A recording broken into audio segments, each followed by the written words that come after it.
கள்ளக்குறிச்சி கள்ளச்சாராய மரணத்திற்கு பாஜக மாநில தலைவர் அண்ணாமலையின் சதி செயல்தான் காரணம் என திமுக அமைப்பு செயலாளர் RS பாரதி குற்றம் சாட்டியுள்ளார். புதுக்கோட்டையில் செய்தியாளர்களிடம் பேசிய அவர் கள்ளச்சாராயத்திற்கும் விக்கிரவாண்டி இடைத்தேர்தலுக்கும் தொடர்பு உள்ளதாக கூறினார். ராஜினாமா பண்ணோம்னா பாண்டிச்சேரியில் இருக்கிற அவங்க வந்து சீஃப் மினிஸ்டர் ராஜினாமா பண்ணணும். அங்கிருந்து தான் சரக்கே வந்துருக்குதுன்னு போலீஸ் சொல்றாங்க. பிஜேபி லைபிள் அவங்க தான் பண்ணியிருக்காங்க. நான் சொல்றேன் அண்ணாமலையினுடைய சதி திட்டம் தான் இதுன்னு நான் சொல்றேன்.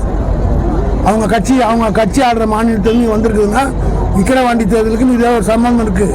இவங்க அனுப்பிச்சு இந்த தேர்தலுக்கு முன்னாடி இப்படி செய்யணும்னு திட்டம் போட்டாரோ என்ற சந்தேகம் என்னை போன்றவர்களுக்கு ஏற்படுது.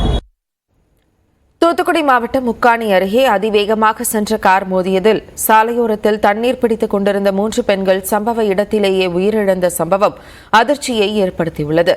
ஆத்தூர் காவல் நிலைய சரகத்திற்கு உட்பட்ட முக்காணி பகுதியில் பெண்கள் சிலர் சாலையோரத்தில் இருந்த குழாயில் தண்ணீர் பிடித்துக் கொண்டிருந்தனர். அப்போது பெங்களூருவிலிருந்து திருச்செந்தூர் நோக்கி அதிவேகமாக சென்ற கார் முக்காணி பகுதியில் தண்ணீர் பிடித்துக் கொண்டிருந்த பெண்கள் கூட்டத்திற்குள் புகுந்தது. இதில் நட்டார், சாந்தி, பார்வதி, அமராவதி ஆகிய 3 பேர் சம்பவ இடத்திலேயே உயிரிழந்தனர். விபத்தில் படுகாயமடைந்த சண்முகத்தாய் என்பவர் தூத்துக்குடி அரசு மருத்துவக் கல்லூரி மருத்துவமனையில் சிகிச்சைக்காக அனுமதிக்கப்பட்டுள்ளார்.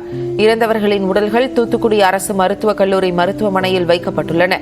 குறிப்பிட்ட இடத்தில் வேகத்தடை அமைக்காததே இந்த விபத்திற்கு காரணம் எனவும், வேகத்தடை அமைக்காவிடில் இறந்தவர்களின் உடல்களை வாங்கப் போவதில்லை என்றும் உறவினர்கள் தெரிவித்துள்ளனர்.